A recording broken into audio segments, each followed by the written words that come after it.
pero ya no está en... Ah, bueno.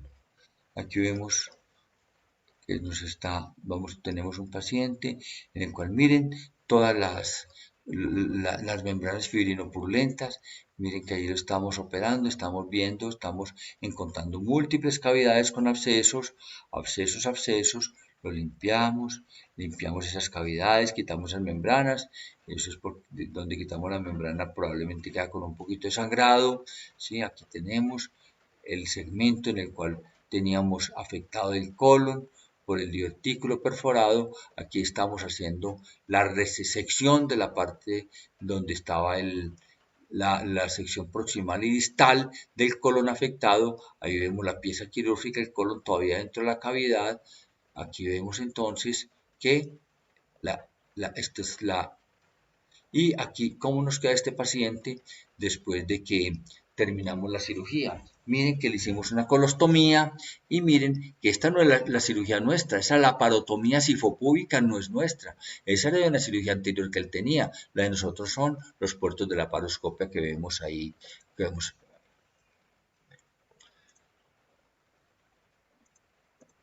Seguimos entonces con hemorragia del tracto digestivo. Tenemos que la hemorragia del tracto digestivo también es... Seguimos entonces con hemorragia del tracto digestivo inferior. La hemorragia puede ser aguda, puede ser intercurrente, puede ser crónica o puede ser hemorragia oculta. Ya en este momento no estamos hablando de hemorragia de origen oscuro. La palabra oscura desapareció, se referían a las hemorragias del intestino delgado, aunque pueden ver artículos todavía con este término de origen oscuro y la definición era que no se veía ni en la colonoscopia, el paciente del sangrado digestivo, ¿no es cierto? Si tiene hemorragia, tiene enterorragia, tiene hematoquesia, no hay ninguna causa en la endoscopia digestiva superior ni en la colonoscopia, entonces se hablaba de hemorragia de origen oscuro, pero como ya el intestino delgado está visible porque ya sea con cápsula endoscópica, ya sea con enteroscopia, ya se pueden hacer el diagnóstico de la mayoría de estas hemorragias, ya solamente nos queda la palabra oculta.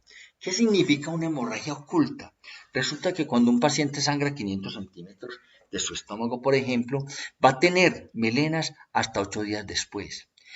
Va a tener melenas hasta 8 días después y cuando un paciente sangra menos de 50 centímetros por día, el paciente no va a presentar ninguna alteración en la deposición, no va a ser melénica, no va a tener enterorragia, no va a tener hematoquesia, sino que solamente el examen microscópico detecta que hay glóbulos rojos, entonces una hemorragia oculta, lo que buscamos en la sangre oculta en materia fecal, que ya les hablé en la clase anterior de cáncer de colon, que era el seguimiento que se hacía para los pacientes, la forma como el gobierno legisló que se debía hacer nuestra tamización de los pacientes de los 50 a los 75 años, que se hacía con colonoscopia o se hacía con sangre oculta en materia fecal positiva.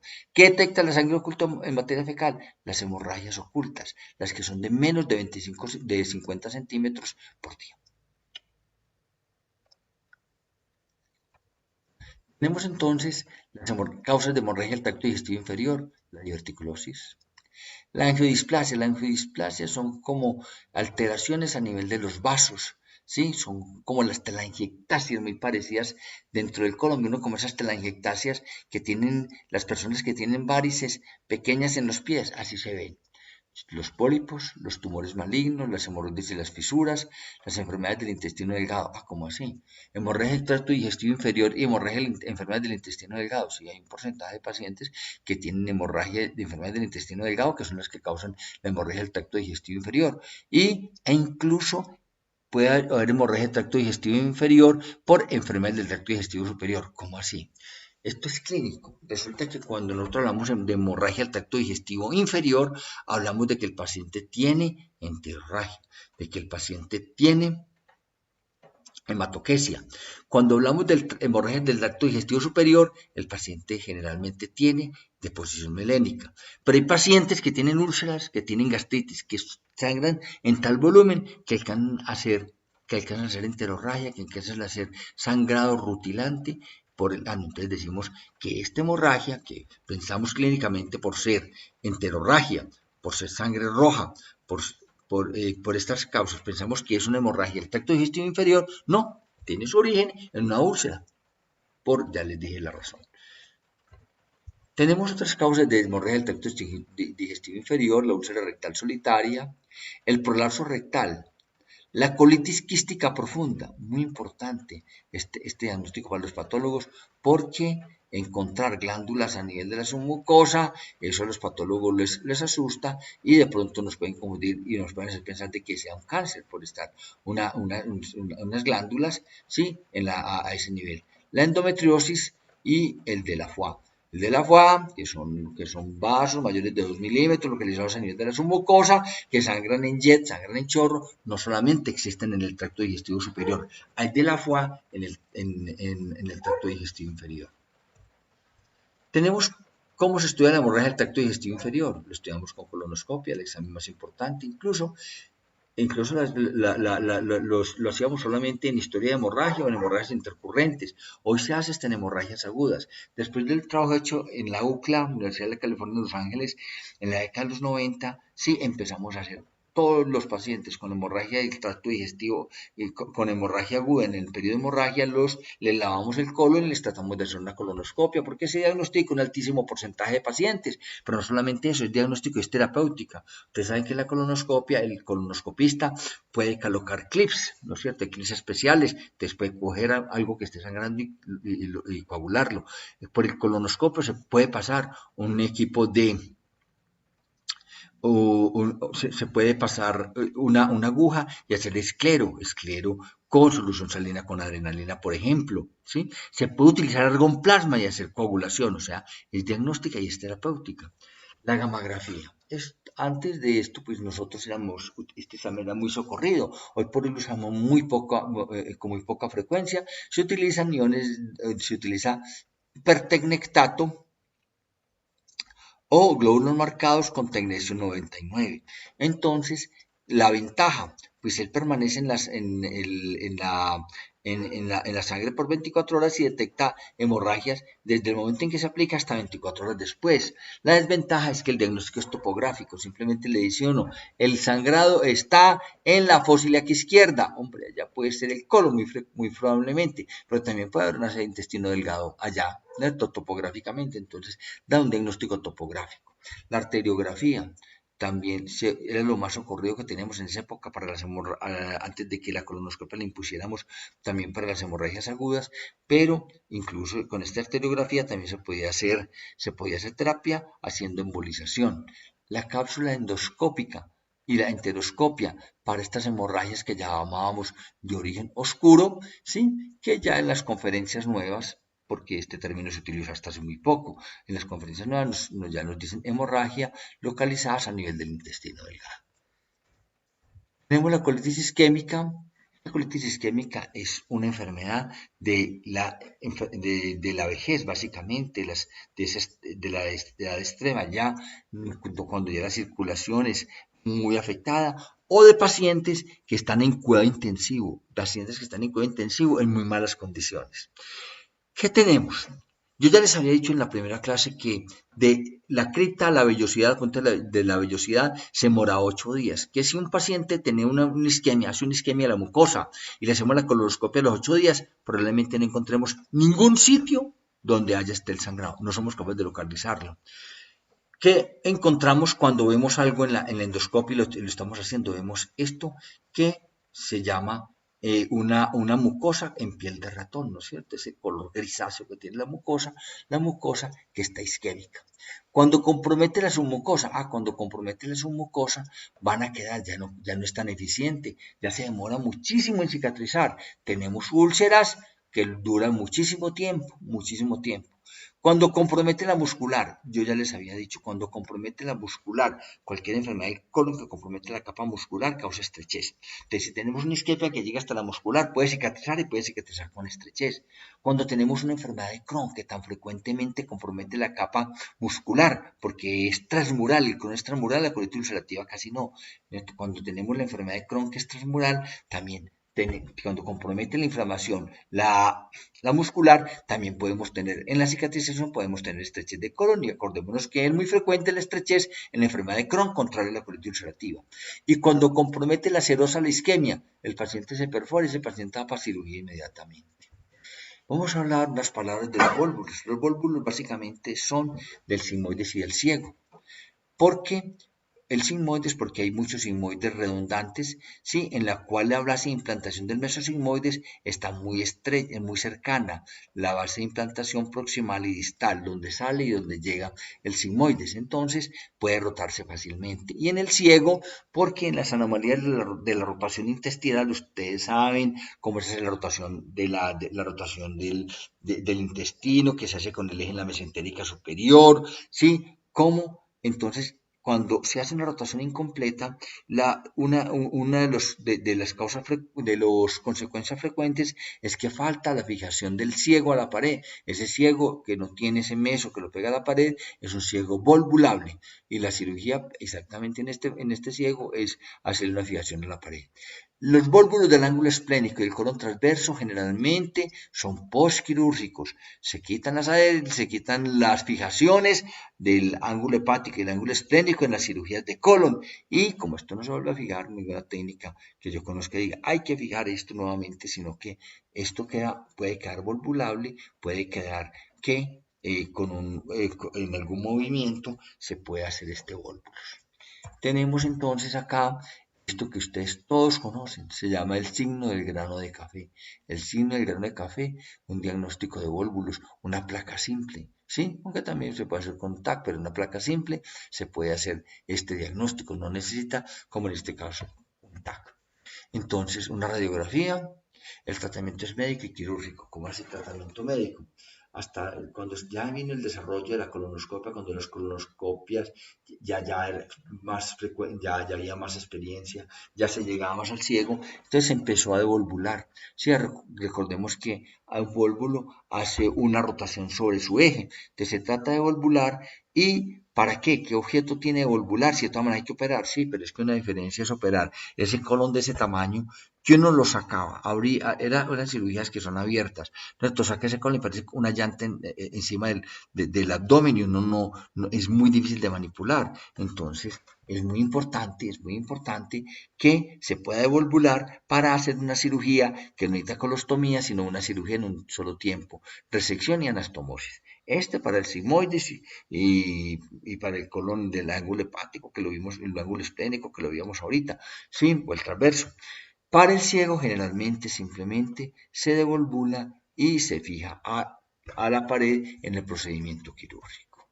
Vamos a hablar unas palabras de colitis ulcerativa. Esto sí no es tan frecuente como las otras enfermedades que hemos hablado, como la enfermedad articular, como el síndrome intestino irritable, como los trastornos funcionales, pero realmente la colitis ulcerativa está de moda. Todo el mundo está hablando de colitis ulcerativa. Y la colitis ulcerativa va a aumentar en Colombia, va a aumentar a medida de que las partes sanitarias mejoren, va a aumentar la incidencia de colitis ulcerativa y enfermedad de Crohn. Es decir, a los gamines y a los campesinos que trabajan la tierra no les da colitis ulcerativa ni enfermedad de Crohn. Ellos no. A ellos no les da eso. Eso le da a la gente que vive en una burbuja. Una burbuja, no lo toquen, no hay bacterias, no nada, ¿no es cierto? No jueguen en los areneros el niño, no tenga mascota, no tenga nada, vive en una burbuja limpia y esos son los pacientes que más frecuenten.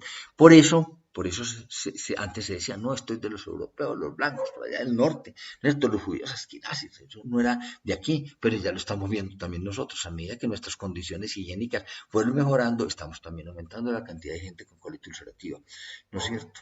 Es increíble que lo que llamamos la vitamina mugre, ¿cierto?, pueda servir para esto. Ese es un decir de algunos conferencistas cuando hablan de colitis ulcerativa y su incidencia, lo tratan de esa manera. Incidencia en Estados Unidos, 7 a 12 por 100.000 habitantes por año. Reino Unido, 10 a 20 por 100.000 habitantes por año. Prevalencia en Colombia, 51.7 por 100.000 habitantes. Dos picos de incidencia de los 15 a los 30 y de los 50 a los 60 años. Curso clínico, diarrea sanguinolenta, dolor abdominal tipo cólico, urgencia fecal, urgencia para la deposición, tenesmo rectal, 50% de los pacientes tienen exacerbaciones y remisiones, un 20% tienen una enfermedad, un 10% más bien tiene una enfermedad aguda que permanece, y ese paciente no se mejora y rápidamente va a necesitar pasar a biológicos, necesita cirugía o remisiones. Le da un episodio y la remisión es tan larga que parece curada. La enfermedad perianal es muy poco frecuente en colitis ulcerativa, lo que sí es muy frecuente en la enfermedad de Crohn. La colitis ulcerativa. La colitis ulcerativa va de distal a proximal, es decir, la colitis ulcerativa en el 95% de los casos compromete el recto, ¿sí? Pero ya en muy poco, y no es a saltos, es simplemente es una continuidad inflamatoria y uno ve en muchos pacientes, ve el sitio, hasta donde es la colitis ulcerativa y ya el sitio sano. Entonces, la distribución de la colitis ulcerativa es de distal a proximal.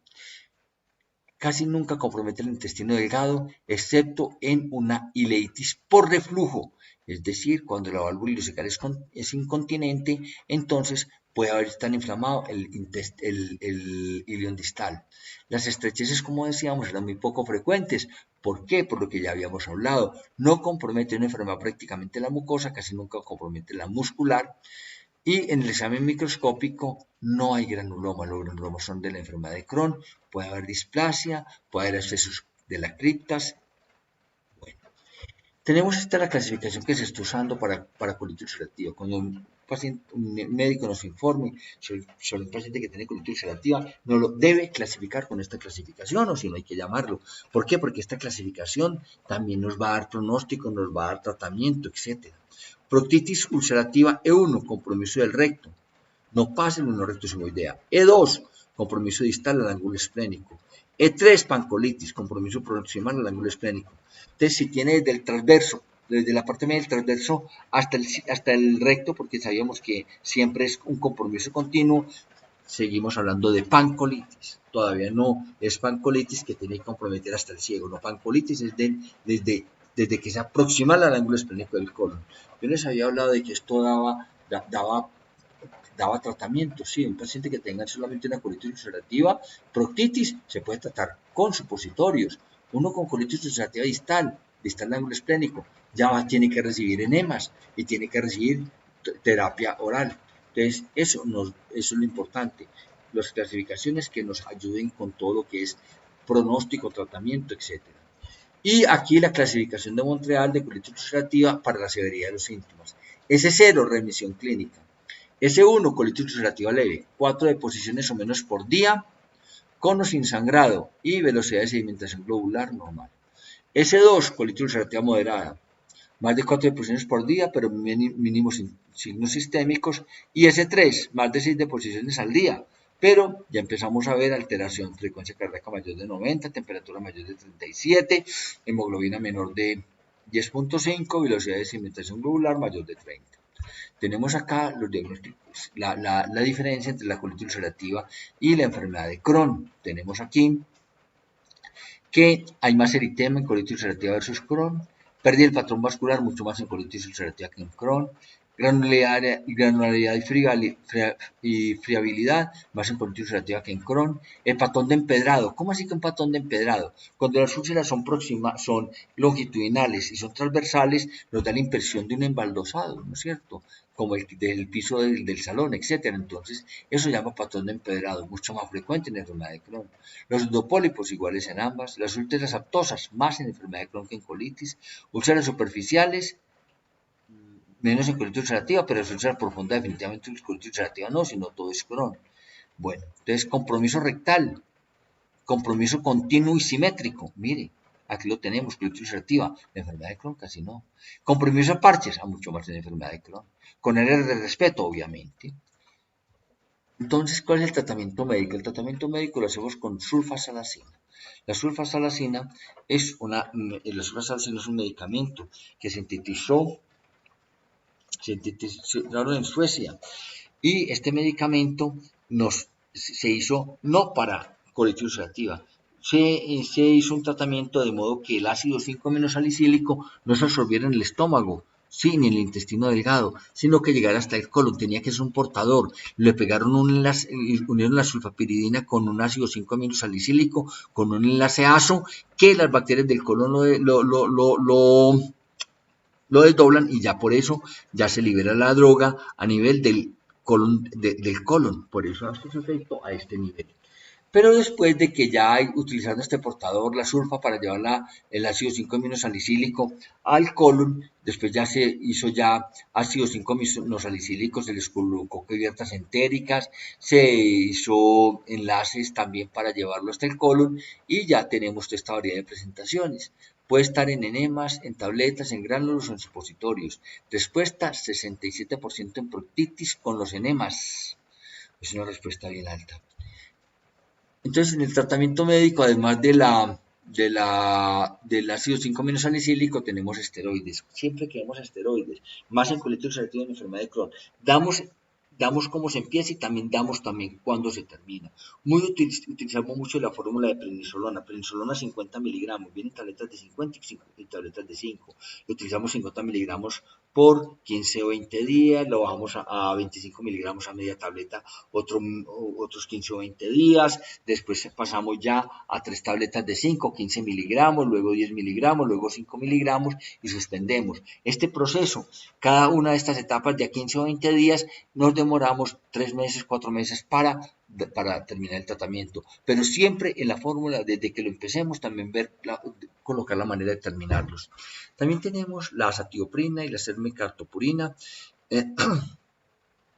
tenemos la ciclosporina, tenemos el infliximab, que es un anticuerpo contra el factor de necrosis tumoral, también tenemos disponible adalimumab y golimumab, y tenemos el vedolizumab, que ya no es un anticuerpo contra el factor de necrosis tumoral alfa, sino que se une a la integrinas alfa 4 beta 7 y lo que es la interacción con el MADCAM. Tenemos tratamiento quirúrgico, megacolon tóxico, perforación, aunque no todo megacolon tóxico es automáticamente una cirugía, ¿no es cierto? Hablamos de megacolon tóxico cuando tenemos una dilatación de más de 7 centímetros a nivel del colon transverso. Recuerde que yo les había dicho en la primera clase que el colon era un tubo que mide 7 centímetros a nivel del ciego y que termina siendo 2 o 3 centímetros a nivel del sigmoide. Bueno, tenemos la hemorragia, la intratabilidad, que es la principal causa, y la displasia. Estas son las causas por las cuales hacemos tratamiento quirúrgico en colitis ulcerativa. ¿Qué es el tratamiento quirúrgico? El tratamiento quirúrgico se llama proctocolectomía, quitar colon y recto, hacer una bolsa ileal. Esta bolsa ileal se coloca para reemplazar ese colon y recto que se retiran. Aquí tenemos el reservorio que se hace, un reservorio en J, lo podemos hacer, ya hemos colocado esto, probablemente lo hacemos a mano con grapas y lo pegamos con una grapadora muy parecida a la que se le mostré para el cáncer de colon, que operamos también distalmente. Tenemos acá tipos de anastomosis, ¿no? Tenemos anastomosis hechas aquí a nivel de la línea pectínea, por encima de la línea pectínea. Bueno, pueden ser a mano, pueden ser con grapas.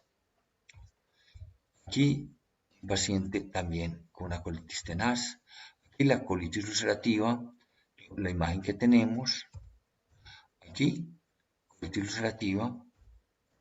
Aquí ya no solamente tenemos una colitis ulcerativa con edema eritema, sino que la tenemos con ulceraciones. Bueno, esto cuando tenemos una colitis ulcerativa con estas ulceraciones se llama Mayo 3, pero cuando lo tenemos mucho más suave, tenemos entonces mucho más suave aquí que apenas vemos algunas pocas lesiones, tenemos que este puede ser un Mayo 1. Y aquí, de pronto un Mayo 2 ya pasando a 3. Entonces, de acuerdo a esto, esta sería un Mayo 2, no tan grave como esa otra que vimos ahorita. Aquí tenemos entonces lo que hacemos en la cirugía para la colitis ulcerativa.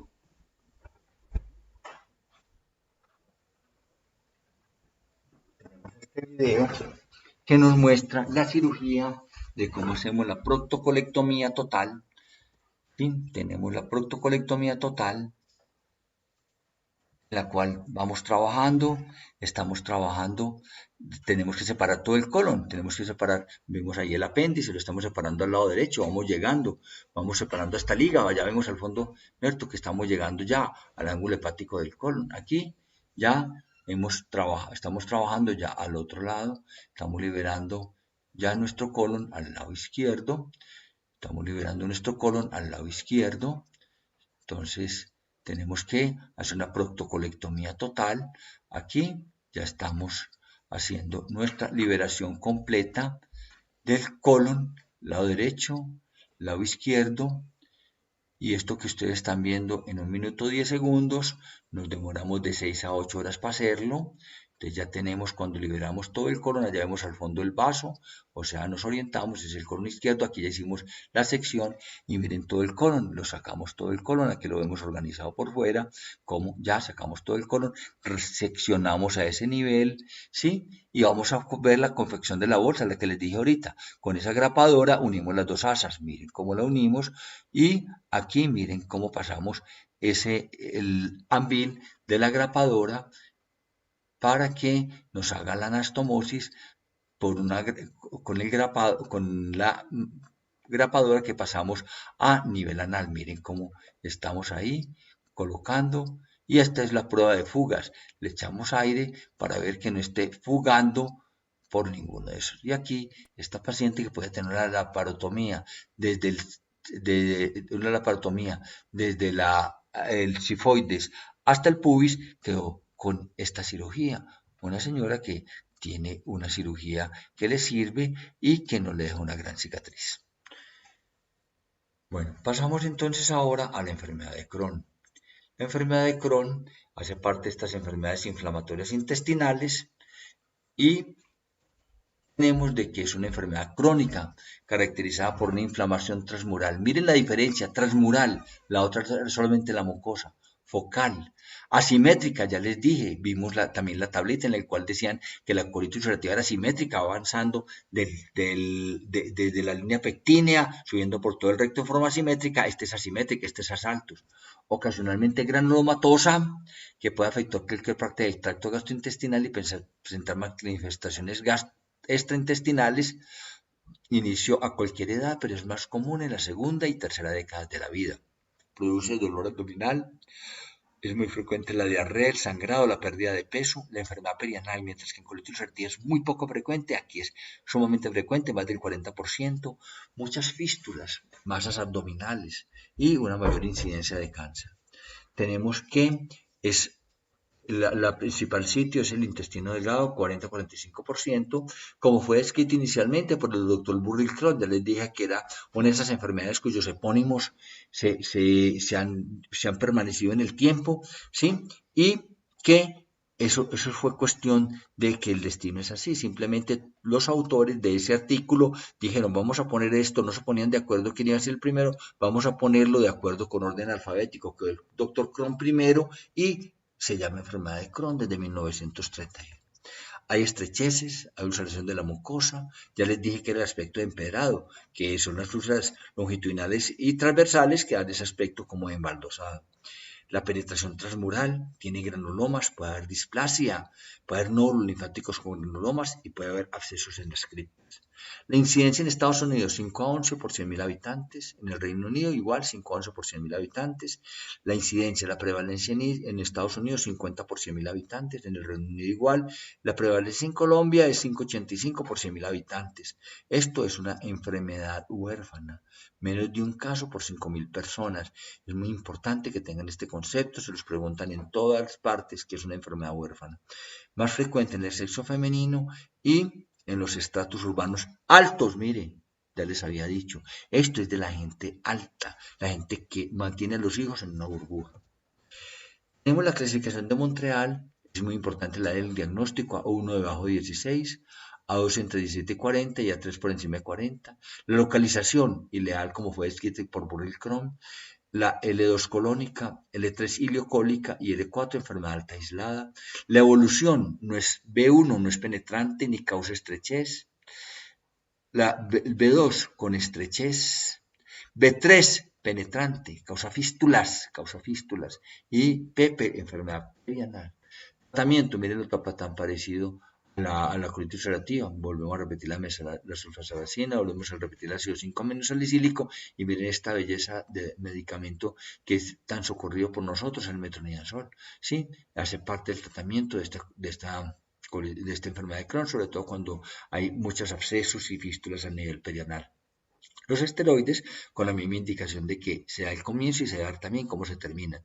La azatioprina, la semercaptoprina y miremos los biológicos, el infliximab, el adalimumab y el vedolizumab.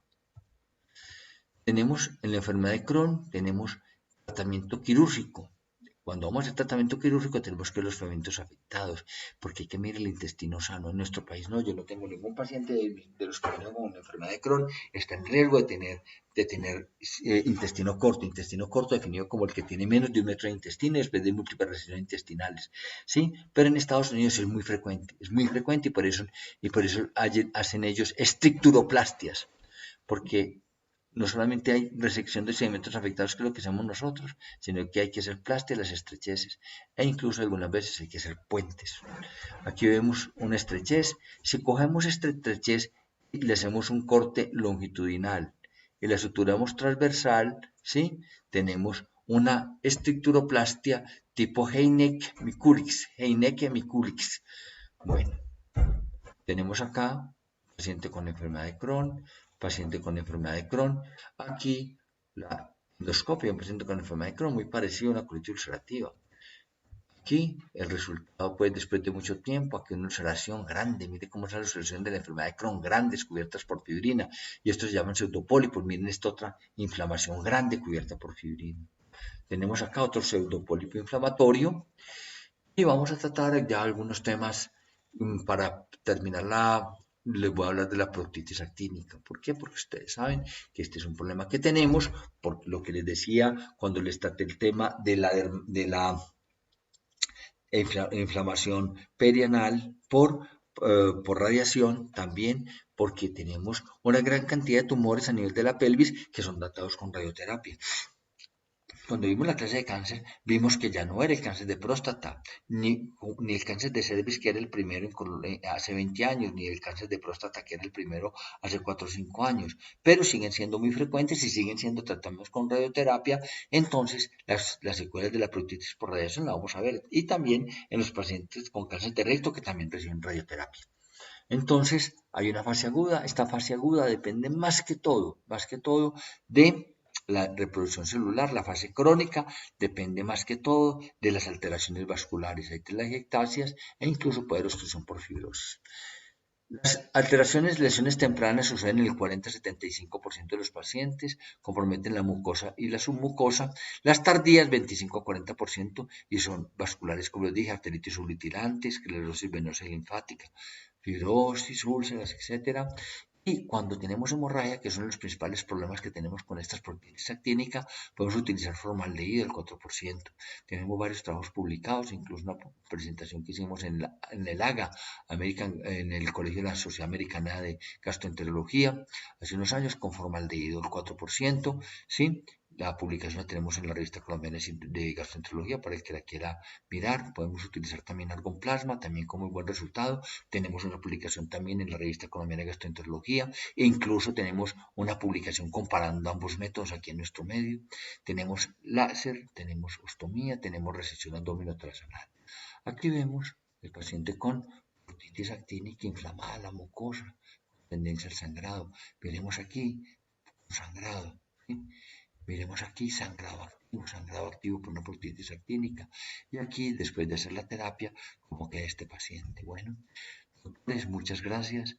Cualquier duda, como les dije, sobre esta clase, sí, o sobre las clases que les he dictado, me comunican por WhatsApp, hablan con la doctora Dayana, que ella tiene mi celular. Bueno, que estén muy bien y que este problema que tenemos no sea muy duradero y que no se vuelva a repetir. Doctores, que estén muy bien.